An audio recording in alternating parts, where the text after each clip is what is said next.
Good morning. So to start off, Simon and I have been co-leading this project. Going to talk today about developing a climate and infrastructure forensic analysis system for the northern transportation sector. That one is not working. Oops. Okay. So first of all, it wasn't just us working on this project. There were a lot of people that helped. In particular, I wanted to mention Alex Bevington, who worked on our literature review, and Darren Locke and Rob Tom from NWT, Department of Transportation, who put a lot of time in helping us with interviews, as did Al Douglas and Carolyn Rogers. As well as the people on this list, there were a lot of people that gave time advising, providing feedback, and helping us out, so thank you to all of those people. A brief outline of what we're going to talk about today, and project objectives, methodology, information gaps, the system, case study, and some next steps. So when we started out, we didn't start with the goal of actually developing climate and infrastructure forensic analysis system. The project goal was to identify and address the information needs of decision makers in the mining and transportation sectors with respect to the impacts of climate change on permafrost and snow. Ooh. So we had a few objectives. We wanted to assess the existing information and identify gaps, and involve practitioners and stakeholders and engage with them to find out what they wanted to know and what they thought the gaps were, and then develop knowledge projects, products, and a dissemination strategy, and recommend some future actions. And along the way, it was really important to document this process because it is a different way of developing products and identifying needs. So I'm not sure why this isn't working very well.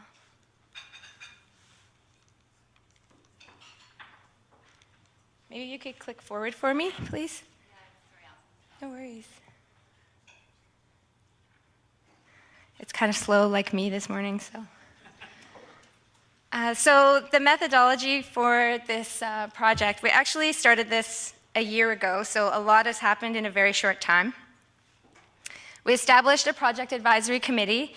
The committee is made up of practitioners from both the mining and transportation industry, academics, people from Government of Northwest Territories, Yukon, and also NRCan, who were our funders for the project. So we had a wide variety of people on the project advisory committee, and as the project carried forward, more people became involved and took a more active role in that as well. So then we had to identify and characterize the information needs of these two sectors, the mining and transportation sectors. So we did a literature review focused on permafrost and snow in the mining and ground-based transportation sectors in specifically Yukon and NWT, but in a northern context. We also conducted interviews with industry practitioners. So these are people working in the transportation and mining industries as consultants, working with mining companies, working in government transportation departments, and engineers, anybody involved in it, just to get a broad view of what information was out there and what kind of information they were lacking and needed to do the work that they're doing.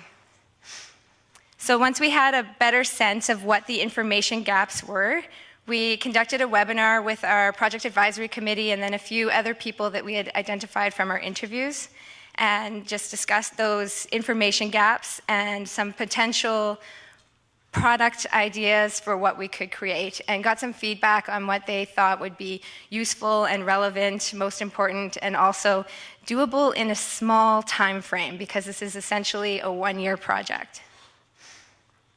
So the outcome of that was to identify priority needs. From there, we prepared a draft knowledge product and a dissemination strategy, and that's what we're going to present to you today, which is the Climate and Infrastructure Forensic Analysis System. Just back one. And then we had a very draft product, and we did some targeted consultations with our project advisory committee and other stakeholders to run the ideas by them, get their feedback, fine-tune it a bit before we actually started working on it, building it. And then once we had something that we could take back to them, we held another webinar, introduced the product, and got some more feedback. So it's sort of an iterative process of feedback and testing and more tinkering and just trying to get something that would actually be useful for people and make sure that it's something that the industry needs. So that was testing and refining, and then just back one. And then now we're at presentation and dissemination of our knowledge products. So we're trying to share that information and hopefully have something that we can get out to people working in the industry that they can use. It should work? Cool, thanks.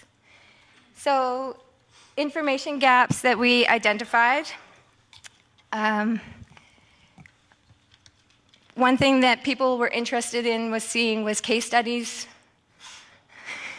of infrastructure failures and adaptations, real practical, real-world examples of what's worked or what hasn't worked.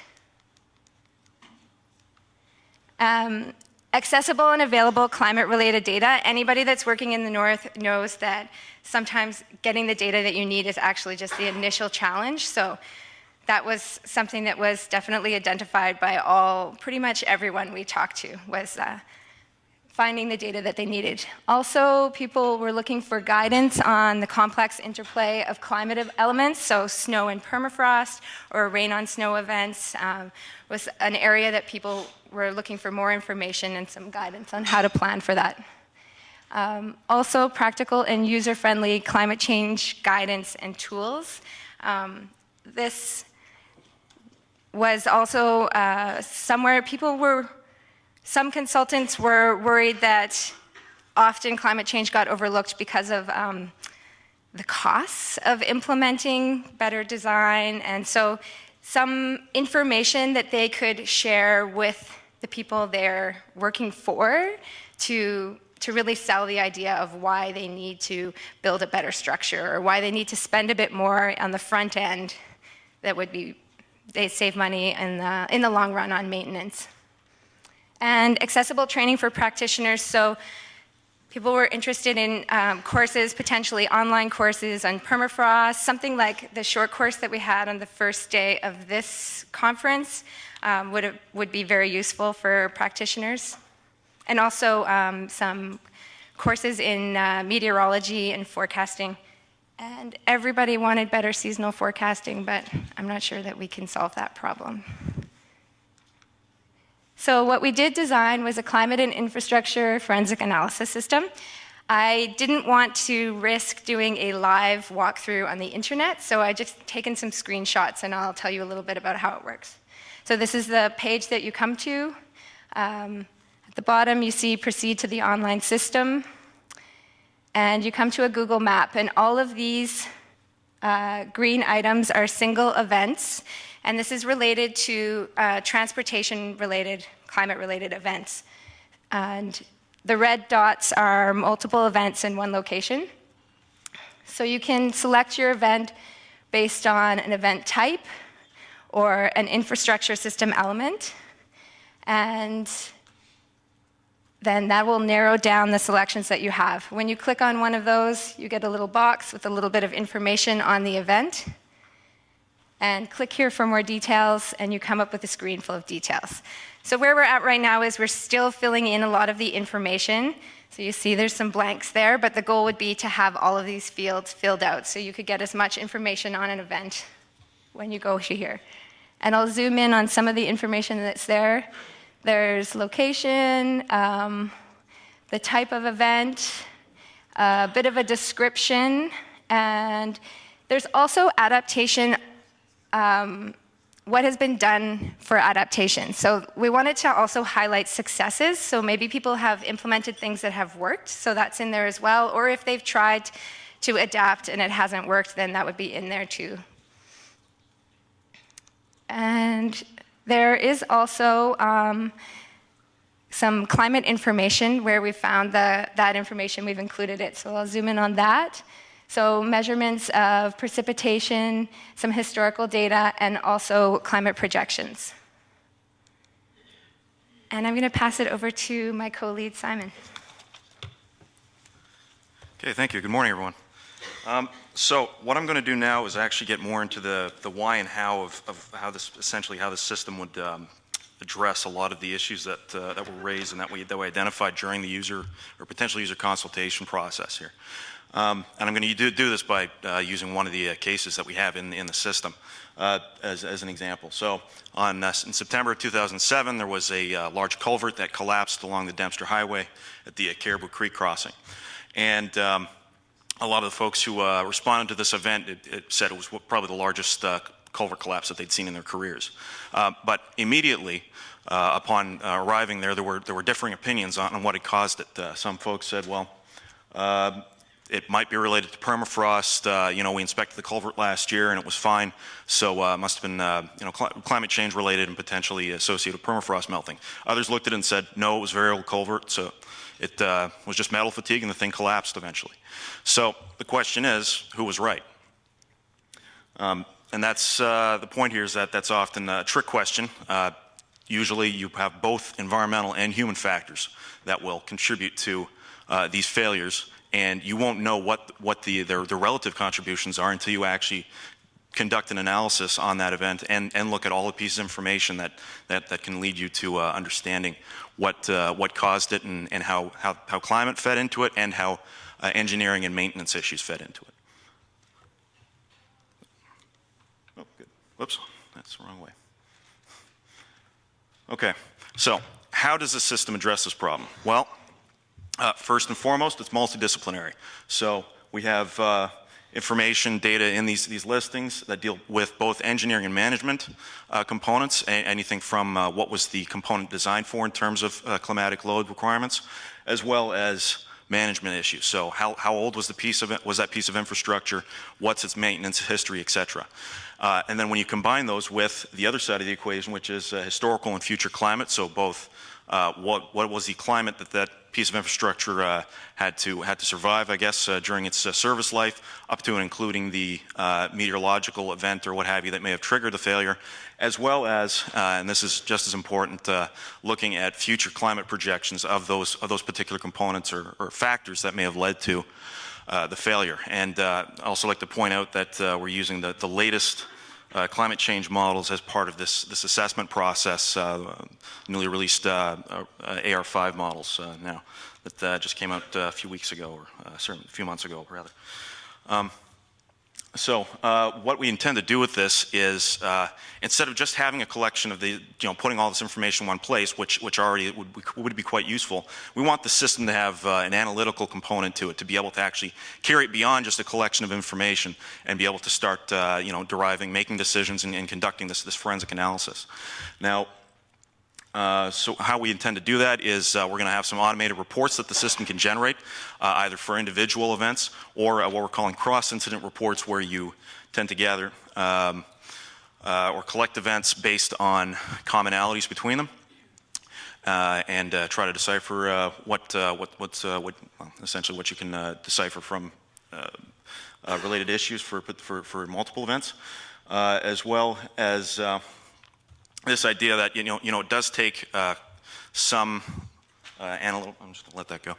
Analytical requirements for looking at these events. So and you can't automate everything. So what we're going to do then is carry it further by having some forensic analysis guidance. Now you have the information there in the automated report. How do you then take it further and then conduct an analysis and come up with your recommendations and take it apart? And the end result here is what we're trying to do is come up with adaptation options. Now that you identified what the causes were, what do we do about them? So traditionally, when we're looking at permafrost, we're interested in temperature, average temperature, etc. But I want to take it in a slightly different direction now. A lot of the practitioners that we spoke to are also interested now, and in particular in warm permafrost environments, what the potential impacts are of precipitation on, in particular, the active layer. So I'm just going to show you a couple slides here on some trends that we're seeing. So Yellowknife, past 70 years rather, we've seen an increase in the depth of this total snowfall during the fall season, and when you can consider that this is combined with increasing temperatures, what you're looking at is a potential for a greater insulation effect, so that you get a big dump of snow at the beginning of the season. That's going to trap the heat in the ground. That's going to impact the active layer. Another type of event that practitioners have been telling us about: midwinter rainfall. In the past 70 years or so, there have only been about 15 years that have had measurable amounts of rainfall, but a third of those have been since the year 2000. So we're starting to see a shift in these precipitation patterns. And the point that I'm trying to make here is that not only are temperatures changing, but also the precipitation regime, and we need to consider how that's going to impact infrastructure as well, in combination with rising temperatures. And this system is the kind of analysis system that will help us with that type of evaluation. And so, last couple of slides here talking about the gaps. First and foremost, populating the event tables. Just finding that data and gathering it has been the biggest required effort for this project. And in particular, we're looking, we have several gaps, including engineering content and trying to construct timelines for these pieces of infrastructure, their age, et cetera, maintenance history, and so on. As well as observational, and we talked about this quite a bit yesterday as well. Just spatial gaps in the data network in the north. That's also presenting a challenge, trying to find representative data for that particular piece of infrastructure and for any kind of given event that resulted in a failure. And the next steps in the project, well, again, just populating it, gathering the information, and we're going to be engaging some engineers and some other experts on getting their perspective and looking for additional pieces of information to help fill these gaps. But I'm going to make a plea: if you guys have any assistance that you could provide with that as well, we love to hear from you. So please feel free to talk to us after this. And we also are considering that, obviously, right now, because of the scope of the original project, we're looking at the Yukon, the Northwest Territories, but we want to expand that geographically. We want to go to the northern portions of the provinces. We want to go to Nunavut, all sorts of other northern regions. The point I'd like to make here is what the northern portions of the provinces are dealing with now, you're going to be dealing with in 10 or 20 years. And as I said earlier, integrating feedback. So after having seen what we have so far and the format of the system, we'd love to hear from you and get your advice on maybe potential improvements, other functionality that you'd like to see, etc. So last slide here is just to show you all the different organizations that were involved in this project. And so again, to echo Alison's comments, I would like to thank everyone who participated, who helped out with this project, for further assistance, for their help. And with that, we'll take any questions.